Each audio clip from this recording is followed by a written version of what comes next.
பார்த்து அவர்களுக்காக பேசினால் அது ஆரியம். ஆக கடைசி மனிதனுக்காகவும் நாடாளுமன்றத்தில் குரல் ஒலித்தால் அது திராவிடம். திருவையாறு தியாகையர் உற்சவம் நடக்குது. உற்சவம்னா நம்ம எல்லாருக்குமே தெரியும். அந்த திருவிழால மேடையில ஒருத்தரா பாடல் பாடிக்கிட்டு இருக்காங்க. முதல் முறையாக தமிழிசையை பாடுவதற்கு ஐயா MM தண்டபாணி தேசிகர் அவர்கள் மேடைக்கு போறாரு. நல்லா கேட்டுக்கங்க. அவர் பாடி முடிச்ச பிறகு அவருக்கு அடுத்து மேடையில வந்த அரியக்குடி சீனிவாச ஐயங்கார் சொல்றாரு, அவர் பாட்டு பாடினதுனால, தமிழ்ல பாடினதுனால மேடை தீட்டாயிடுத்து. அந்த தீட்டை கழிச்சிங்கன்னா நான் மேடைக்கு ஏறுவேன்றாரு. இதை கேட்ட உடனே தமிழிசை அறிஞர்களுக்கு கோபம் வந்திருக்கணும். அப்படி என்னையா பாட்டு பாடிட்டார் அவருன்னு கேட்டா, சித்தி விநாயகனே பாட்டை பாடினாரு. சித்தி விநாயகனே பாட்டை பாடினா மேடை தீட்டாயிடுச்சுன்னா கடவுள் நம்பிக்கையாளர்களுக்கு கோபம் வந்திருக்கணும். இங்க இருந்த நாங்க தான் மதத்துக்கே அத்தாரிட்டின்னு சொன்னவர்களுக்கு கோபம் வந்திருக்கணும். ஆனா இவங்க யாருக்கும் கோபமும் வரல, சுயமரியாதையும் வரல, சொரணையும் வரல. ஒரு தலைவருக்கு தான் அந்த சுயமரியாதையும் சொரணையும் வந்தது. அப்படி வந்து கேள்வி கேட்ட தலைவர் அறிவுலக பேராசான் தந்தை பெரியார் தான். பெரியார் கேள்வி கேட்ட போது அன்றைக்கு குடியரசில் ஒரு துணை தலையங்கம் வருது.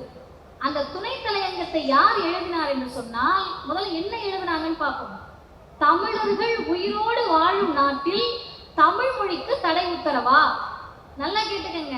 தமிழர்கள் வாழும் நாட்டில் அல்ல, தமிழர்கள் உயிரோடு வாழ்றோம். சூடு சொரண துணிவு சுயமரியாதையோடு வாழ்றோம். அந்த தமிழர்கள் உயிரோடு வாழும் நாட்டில் தமிழ் மொழிக்கு தடை உத்தரவா? நடப்பது ஆங்கிலேய ஆட்சி அல்ல, ஆரிய அரசாங்கம். எழுதியது யார்? 24 வயதில் முத்தமிழறிஞர் கலைஞர் அவர்களால் எழுதப்பட்ட துணை தலையங்கம் அது.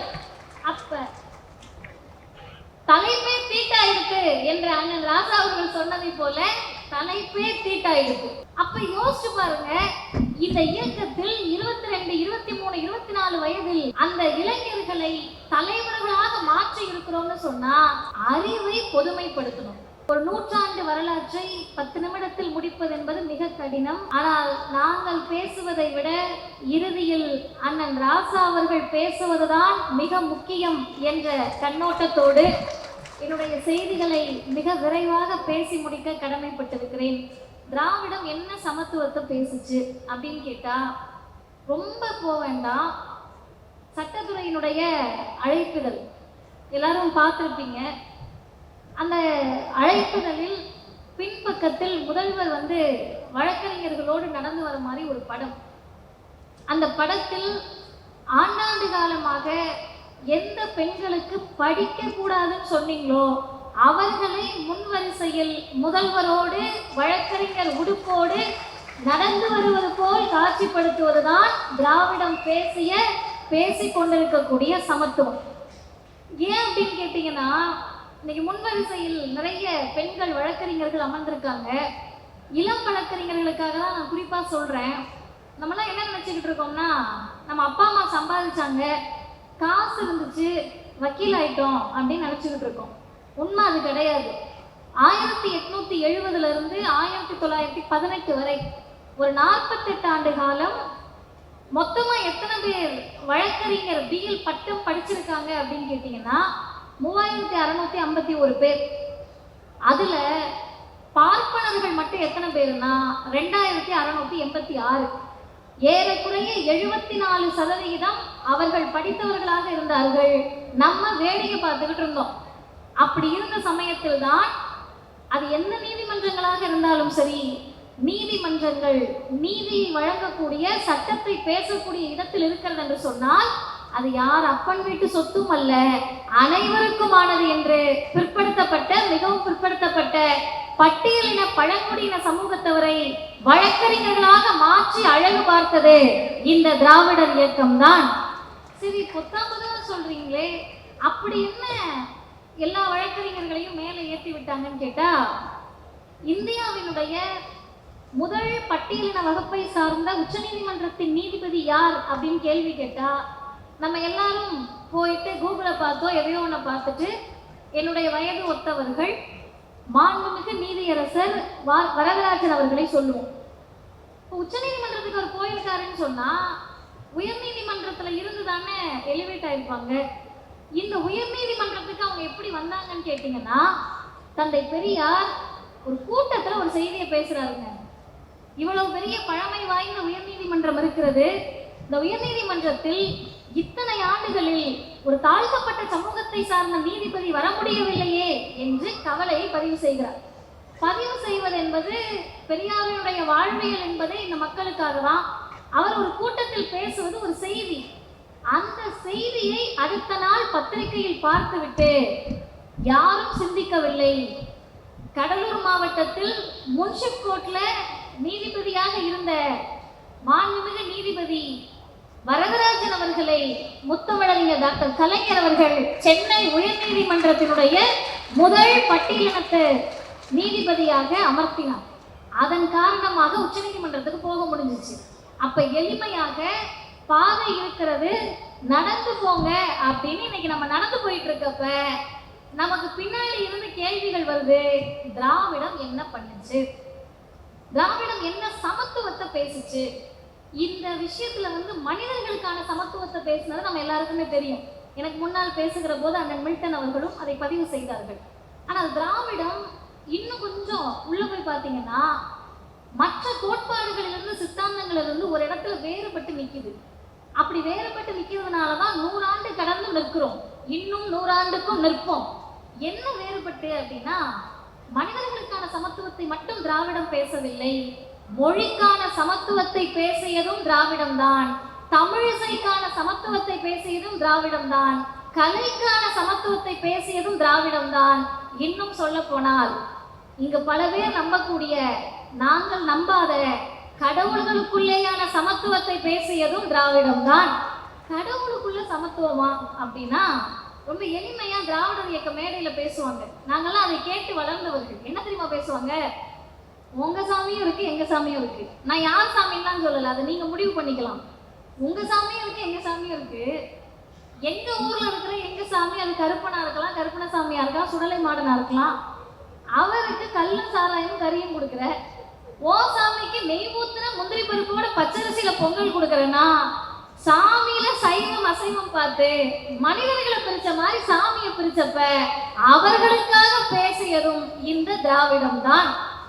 இன்னும் தமிழிசையில் திராவிடம் செய்தது அப்படின்னு கேட்டா, இன்னைக்கு ரொம்ப பேர் நான் இந்த அரங்கத்திலையும் அதை பார்க்கிறேன். நம்ம இடத்துல, அதாவது திமுக கூட்டத்துல என்ன சிக்கல்னு கேட்டீங்கன்னா, பேசுறவங்க மட்டும் சிந்தனையாளர் இல்லை, கேட்டுட்டு இருக்கவங்க எல்லாருமே சிந்தனையாளர்னால கை தட்ட மாட்டோம். எங்களுக்கு தெரியாது நீங்க என்னத்த அப்படி பேசிட போறீங்க அப்படின்ற ஒரு மனநிலை இருக்கும்.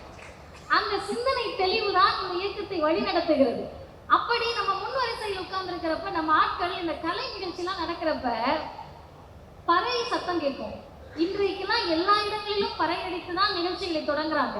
இந்த பறை சத்தத்துக்கு கூட நம்ம ஆட்கள் அப்படியே மென்மையா தொடையில தட்டி கர்நாடக இசை கேட்கிற மாதிரி கேட்டுட்டு இருக்கோம். அது என்னன்னா நம்ம மரபில் ஊறியது.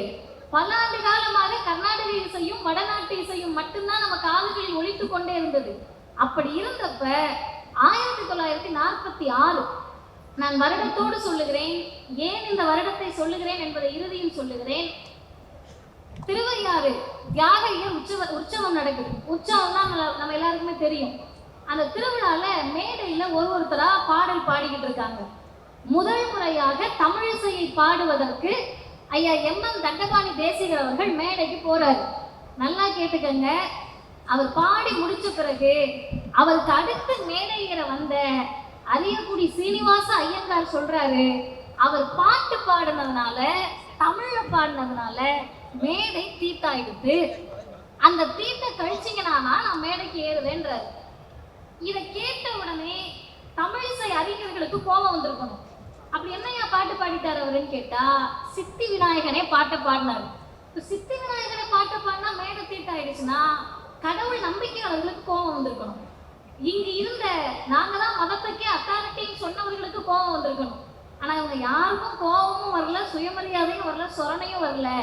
ஒரு தலைவருக்கு தான் அந்த சுயமரியாதையும் சொரணையும் வந்தது. அப்படி வந்து கேள்வி கேட்ட தலைவர் அறிவுலக பேராசான் தந்தை பெரியார் தான். பெரியார் கேள்வி கேட்ட போது அன்றைக்கு குடியரசில் ஒரு துணை தலையங்கம் வருது. அந்த துணை தலையங்கத்தை யார் எழுதினார் என்று சொன்னால், முதல்ல என்ன எழுதினாங்கன்னு பார்ப்போம். தமிழர்கள் உயிரோடு வாழும் நாட்டில் தமிழ் மொழிக்கு தடை உத்தரவா? நல்லா கேட்டுக்கங்க, தமிழர்கள் வாழும் நாட்டில் அல்ல, தமிழர்கள் உயிரோடு வாழ்றோம். சூடு சொரண துணிவு சுயமரியாதையோடு வாழ்றோம். அந்த தமிழர்கள் உயிரோடு வாழும் நாட்டில் தமிழ் மொழிக்கு தடை உத்தரவா? நடப்பது ஆங்கிலேய ஆட்சி அல்ல, ஆரிய அரசாங்கம். எழுதியது யார்? 24 வயதில் முத்தமிழறிஞர் கலைஞர் அவர்களால் எழுதப்பட்ட துணை தலையங்கம் அது. அப்ப தலைப்பே தீட்டாயிருக்கு என்று அண்ணன் ராசா அவர்கள் சொன்னதை போல தலைப்பே தீட்டாயிருக்கு. அப்ப யோசிச்சு பாருங்க, இந்த இயக்கத்தில் 22, 23, 24 வயதில் அந்த இளைஞர்களை தலைவர்களாக மாற்றி இருக்கிறோம்னு சொன்னா அறிவை பொதுமைப்படுத்தணும். சமத்துவம் எங்க தெரியுமா இருக்கு? பேரறிஞர் அண்ணா ரொம்ப அழகா சொல்றாரு. இந்த கர்நாடக இசை வித்வான்கள் பாடுறதெல்லாம் நிறைய பேர் உட்காந்து கேட்டுக்கிட்டு இருக்காங்க. இந்த பின் வரிசையில இருக்கவங்க எல்லாம் எதை தெரியுமா பார்ப்பாங்க? இந்த உட்கார்ந்து வாசிக்கக்கூடியவரும் பாடுறவரும் கண் சிமிட்டிக்கிறாங்களா, கை தட்டிக்கிறாங்களா, காலை தட்டிக்கிறாங்களான்னு பார்த்துட்டு இருப்பாங்க நம்ம ஆளுங்க. ஏன்னா புரியாது, மொழி புரியாது. அப்புறம் என்ன பார்ப்பாங்கன்னா, தாடியை தடவுறாரா, அண்ணாவுக்கு இருந்த நக்கல், உச்சி குடுமையை விரித்து விடுகிறாரா என்றெல்லாம் பார்த்து கொண்டிருப்பார்கள். ஏன்னா நம்ம ஆளுங்களுக்கு அந்த மொழி புரியாது. அப்ப எப்ப இந்த இசை கச்சேரி முடிய போகும்னு கேட்டா, கடைசியா தமிழ்ல ஒரு பாட்டு பாடுனா இசை கச்சேரி முடிஞ்சிருச்சுன்னு அர்த்தமா. அப்படி என் அண்ணா ஒரே வார்த்தையில் கேட்டார், முன்வரிசையில் இருப்பவர்களுக்கு மட்டுமே அது புரிந்தது, ஆனால் வரிசை முன்வரிசையோடு முடிவதில்லை. இதைவிட சமத்துவத்தை ஒரே வரியில் சொல்லிவிட முடியுமா, சிந்தித்து விட முடியுமா? பேசக்கூடியவர்கள், எழுதக்கூடியவர்கள், சட்டம் இயற்றக்கூடியவர்கள் முன்வரிசையை பார்த்து மட்டும் சட்டம் இயற்றாதீங்க. ஒரு சட்டமன்றத்திலும் நாடாளுமன்றத்திலும் நிற்கின்ற போது முன்வரிசையை மட்டுமே பார்த்து 10% மட்டுமே பார்த்து அவர்களுக்காக பேசினால் அது ஆரியம். ஆக கடைசி மனிதனுக்காகவும் நாடாளுமன்றத்தில் குரல் ஒலித்தால் அது திராவிடம். தமிழ்நாடு என்பதை நான் திராவிடம் பேசும் சமத்துவம் சொன்னது. 2 செய்திகளோடு நிறைவு செய்கிறேன். மொழிக்கான சுயமரியாதை என்ன பேசணும், சமத்துவம் என்ன பேசணும்னா, அடிப்படையில் நம்ம ஒரு விஷயத்தை புரிஞ்சுக்கணும். சமத்துவம் அப்படிங்கறது எப்ப பேச முடியும்னு கேட்டா, சுயமரியாதை உணர்வு வர்றப்பதான் பேச முடியும். அந்த சுயமரியாதை உணர்வு எப்ப வரும்னு கேட்டா, பகுத்தறிவோடு இந்த சமூகத்தை உற்று நோக்குகிற போதுதான் வரும். ஆனா நம்ம ஆளுங்களுக்கு, நான் நம்ம ஆளுங்கன்னு உடனே யாராவது கூகுள்ல போய் எனக்கு யாருன்னு தேடிடாதீங்க. நான் சொல்லுவது பிசி, எம்பிசி, எஸ்சி, எஸ்டி பார்ப்பனர் அல்லாத நாம் அனைவருக்குமே கேட்கக்கூடிய திறன் மட்டும்தான் இருந்துச்சு 100 வருஷத்துக்கு முன்னாடி. படிப்பறிவு அல்ல, எழுத்தறிவு கிடையாது. இப்ப படிக்கவும் தெரியாது, எழுதவும் தெரியாது. அவங்க கிட்ட எப்படி போய் செய்தியை சேர்த்திருப்பாங்கன்னா, வீதி வீதியா, தெரு தெருவா நம்முடைய தலைவர்கள் மேடை போட்டு பேசினார்கள். உங்களுக்கு கேட்டா புரியும்ல, கேளுங்க அப்படின்னு பேசினாங்க. அப்ப கேளுங்கன்னு பேசுறப்ப எந்த மொழியில் பேசி அவர்களுக்கு புரிய வைக்க முடியும்? நம் மொழியில், நம் தாய்மொழியில் பேசணும். இப்ப நம் தாய்மொழியில் பேசி அவங்கள புரிய வச்சு கொஞ்சம் வருஷம் கூட ஆகல, 1938ல இந்தியை கட்டாயம்ட்டாங்க. எங்கள் மக்களுக்கு எங்கள் மொழி புரிவதற்கே எங்களுக்கு அவ்வளவு வருஷம் தேவைப்பட்டுச்சு. இதுல திடீர்னு வந்து இந்தி மொழியை திணித்த போது இந்தியாவிலேயே பல மாநிலங்கள் மொழிக்காக பேசி இருக்கிறார்கள். ஆனால் மொழியை சுயமரியாதையோடு இணைத்து பேசிய ஒரே மாநிலம் தமிழ்நாடும் திராவிடர் இயக்கமும் தான். என்னங்க அப்படி சுயமரியாதையோடு இணைச்சு பேசுனீங்கன்னா, இந்திய அரசமைப்பு சட்டத்தின் அட்டவணை 8th ஷெட்யூல்ல 22 மொழிகளை அட்டவணைப்படுத்தி இருக்கிறோம். அசாம், பெங்காலி, குஜராத்தி, ஹிந்தி, கன்னடா, காஷ்மீரி, நேபாளி, ஒடியா, ஹிந்தி, சான்ஸ்கிரிட், சந்தாலி, தமிழ், தெலுங்கு, உருது, மலையாளம் போன்ற 22 மொழிகள். இந்த 22 மொழிகள்ல தமிழும் ஒரு மொழியாக இருக்கிறது. இந்த 22 மொழிகள்ல மக்கள் குறைவாக பேசக்கூடிய, தாய்மொழியாக குறைவாக கொண்ட மொழி எதுனா சமஸ்கிருதம். நீங்க போய் தேடி கூட பார்க்கலாம். 2011 சர்வே படி 0.02% தான் அதை பேசுறாங்களா. அது என்ன கணக்குன்னு நமக்கு புரியல. 1%க்கும் கீழே, 1%க்கும் கீழே இருக்கக்கூடிய மொழிக்கு 2022 ஒன்றிய அரசு 1488 கோடி ரூபாய் நிதி ஒதுக்குச்சு. எல்லோரும் பேசக்கூடிய உலகத்தின் பல நாடுகளில் இருக்கக்கூடிய தமிழர்கள் செம்மொழியான தமிழ் மொழிக்கு, இன்னும் இயல்பாக சொல்லுகிறேன், உயிரோடு இருக்கக்கூடிய மொழிக்கு வெறும் 74 கோடி ரூபாய் ஒதுக்கினாங்க. இப்ப நம்ம ஒரே கேள்விதாங்க கேட்டோம். பக்கமா நம்ம பேசல. ஒருத்தர் செத்து போயிட்டாரு, ஒருத்தர் உயிருக்கு போராடிட்டு இருக்காரு. செத்து போனவங்களுக்கு வைத்தியம் பார்ப்பீங்களா? உயிரோட இருக்கவங்களுக்கு வைத்தியம் பார்ப்பீங்களா? ஏற்கனவே செத்து புதைக்கப்பட்ட மொழிக்கு இவ்வளவு ஒதுக்குறீங்களே, எங்கள் தமிழ் மொழிக்கு ஏன் ஒதுக்கவில்லை? அந்த கேள்வியோடு நிறுத்தி இருந்தால் நாம் தமிழுக்காக பேசணும் என்ற ஒற்றை வார்த்தையில் முடித்திருக்கலாம். ஆனால் நாம் அதோடு நிறுத்தவில்லை. அட்டவணையில் இருக்கக்கூடிய 22 மொழிகளில் ஏன் சமஸ்கிருதத்தின் மீது மட்டும் உங்களுக்கு பாசம் என்று இந்தியாவில் இருக்கக்கூடிய அனைத்து மொழிகளுக்கும் சேர்த்து பேசியதால் தான் திராவிடம் சமத்துவத்தை தான் பேசுகிறது என்று சொல்லுகிறேன்.